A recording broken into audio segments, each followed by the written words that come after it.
ভয় পেলে মানুষ ভুলভাল বকে, কিন্তু এমন মস্তানির সুরে কি কথা বলতে পারেন কোন মুখ্যমন্ত্রী?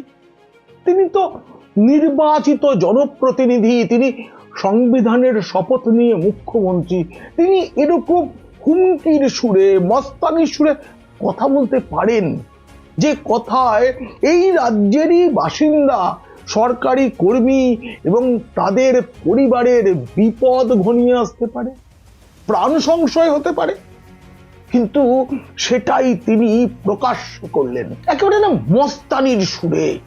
আমার খুব প্রয়াত সাংসদ, তৃণমূলের কৃষ্ণনগরের সাংসদ ছিলেন, অভিনেতা ছিলেন, তাপস পালের একটা হুমকির কথা মনে পড়ছে। আর এত কিছু মুখ্যমন্ত্রী করছেন, তারপরেও কেন্দ্রীয় সরকার কি কোনো ব্যবস্থা নেবে না? একটা প্রশ্ন তুলবে না? তাদের মানে কেন্দ্রীয় সরকারি কর্মীদের বিপদের কথা জেনেও রাজ্যকে কি একটা চিঠি পাঠিয়েও হুঁশিয়ার করবে না? আমি আজ এই প্রশ্ন কেন তুলছি জানেন? এই রাজ্যের বাসিন্দা হয়ে আমাদের মুখ্যমন্ত্রীর আচরণে না লজ্জা পেয়ে এই প্রশ্ন তুলছি, সেই সঙ্গে ভয়ও পাচ্ছি। আলোচনা ভালো লাগলে অবশ্যই সাবস্ক্রাইব করবেন। পিনাক্কি বলছে, কিভাবে একজন মুখ্যমন্ত্রী তার দলের কর্মীদের, নিরাপরাধ সরকারি কর্মীদের বিরুদ্ধে লেলিয়ে দিতে পারেন, ন্যাপলা ভোপলাদের লেলিয়ে দিতে পারেন, সেটা জানতে আর কি তিনি করলেন সেটা বুঝতে দেখুন ও শুনুন পিনাক্কি বলছেন। বন্ধুরা, আমি ইদানিং বেশি আর মুখ্যমন্ত্রীর বক্তব্য আপনাদের শোনাই না, শোনাতে চাই না, কারণ সেই বক্তৃতায় এমন সব কথা থাকে যার বেশি প্রচার না হওয়াই ভালো।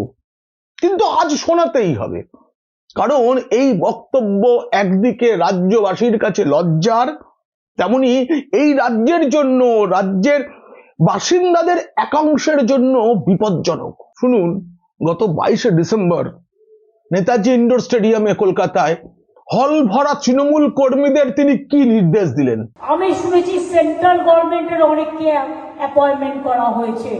প্রত্যেকের আগে খবর রাখুন তো, সেন্ট্রাল গভর্নমেন্টের কাকে কাকে অ্যাপয়েন্টমেন্ট করা হয়েছে, তারা কোন ডিপার্টমেন্টে কাজ করে, কোথায় থাকে, আমার ডিটেলসটা চাই। আমি তাদের সহযোগিতা করবো, কিন্তু আমার ডিটেলস চাই। শুনলেন, নির্বাচন কমিশন এসআইআর এর কাজে কেন্দ্রীয় সরকারের কোন কর্মীদের নিযুক্ত করেছেন সে বিষয়ে দলের সভা থেকে তথ্য তলব করছেন স্বয়ং মুখ্যমন্ত্রী। কি বললেন? কেন্দ্রীয় সরকারের অনেককে নিয়োগ করা হয়েছে, প্রত্যেক এলাকায় খবর রাখুন তো কাকে কাকে নিয়োগ করা হয়েছে, এরা কারা, কোন দপ্তরে কাজ করেন, কোথায় থাকেন, আমার ডিটেলস চাই। কেন? আমার তখন মনে পড়ছিল, আমি বলছিলাম না, প্রয়াত সাংসদ তাপস পাল 2014 সালের 15ই জুন নিজের নির্বাচনী কেন্দ্র, তখন 2014 সালের লোকসভা নির্বাচনের সময় কৃষ্ণনগরের চৌমাহা গ্রামে গিয়েছিলেন তাপস পাল। সেখানে বিরোধীদের উদ্দেশ্যে বলেছিলেন, আমি অনেক মস্তানি করেছি, একটা কেউ বিরোধী যদি মস্তানি করতে আসে আমাদের ছেলেদের ঢুকিয়ে রেপ করে দেব। তৃণমূলের অনেক নেতা অনেক হুমকি দিয়েছেন, অনেক মস্তানি করেছেন, অনুব্রত মণ্ডল, মনিরুল ইসলাম, হুমায়ুন কবির, কিন্তু তাদের সবাইকে ছাপিয়ে গিয়েছিলেন তাপস পাল, ছেলে ঢুকিয়ে রেপ করে দেবো বলেছিলেন। দাদার এই কীর্তি দেখে চুপ করেছিলেন দিদি, পুলিশ কোনো ব্যবস্থা নেয়নি।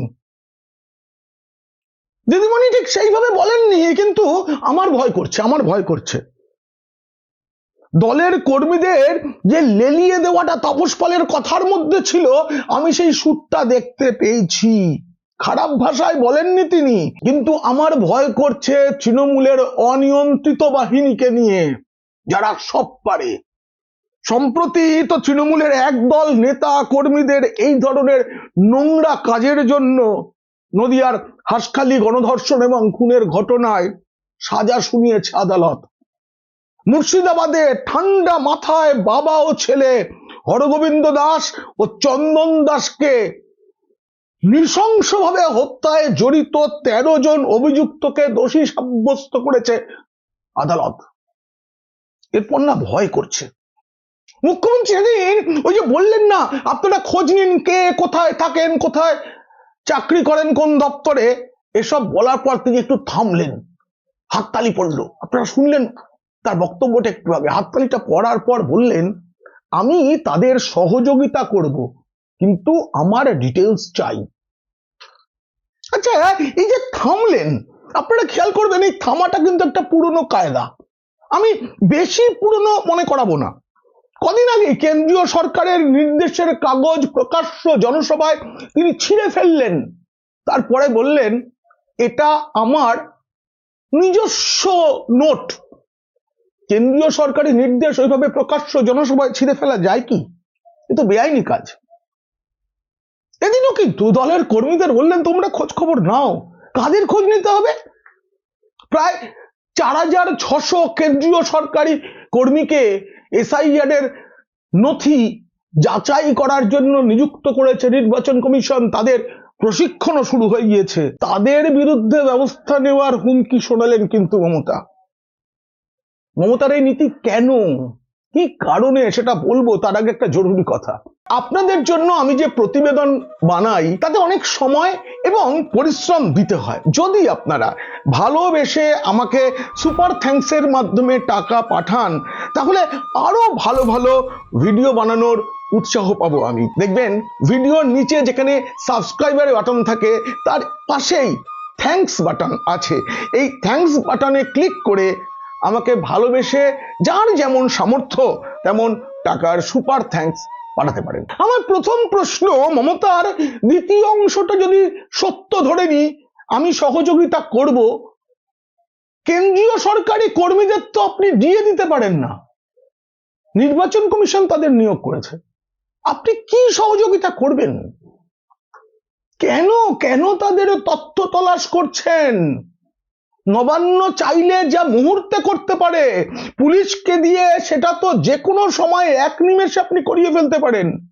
কোন সরকারি কর্মী, তার বাড়ি কোথায়, তার ছেলে মেয়ে কটা, বাবা মা কত বয়স, কোন অফিসে যান, কোন পথ ধরে যান, কখন টোটো চাপেন, কখন ট্রেন থেকে নামেন, আপনি তো মুহূর্তে করতে পারতেন।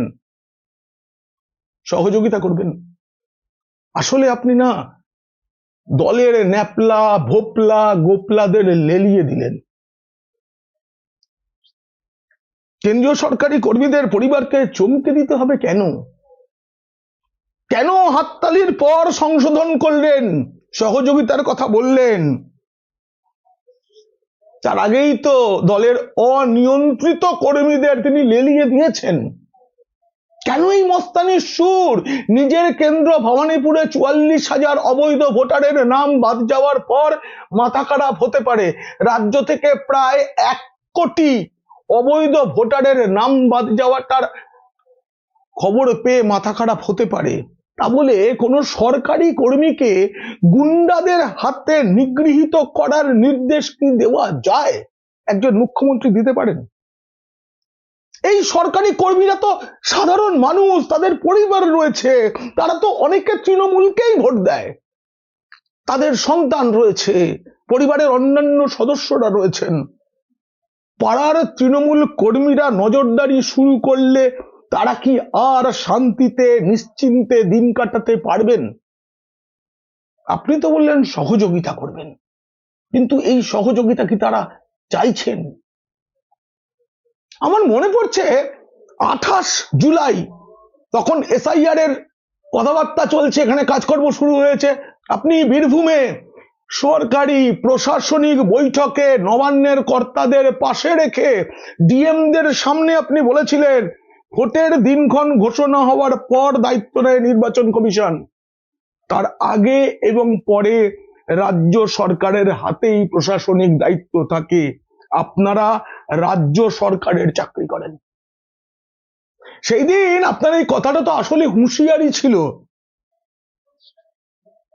নেতাজি ইন্ডোরে সেদিন আপনি বলেছেন বিএলওদের যে মৃত্যু হয়েছে তার জন্য কমিশনকে দায় নিতে হবে।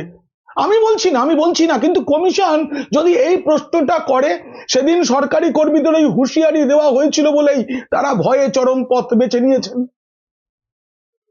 আমি সেই সময় নিজে বহু বিএলওর সাথে কথা বলেছি, তারা বলেছেন আমরা শাকের করাতে ঠিকঠাক কাজ করতে না পারলে কমিশন ছেড়ে কথা বলবে না, আর ঠিকঠাক কাজ করার পর তৃণমূল যদি ক্ষমতায় না ফেরে তাহলে তো বাঁচবো তবু, কিন্তু ক্ষমতায় ফিরলে চাকরিটাও চলে যেতে পারে বলেছিলেন। এই যে রাজ্য সরকারি কর্মীদের মধ্যে একটা ভয়ের আবহ তৈরি করা হয়েছিল, যারা সত্যিই তো মধ্যবিত্ত মানুষ,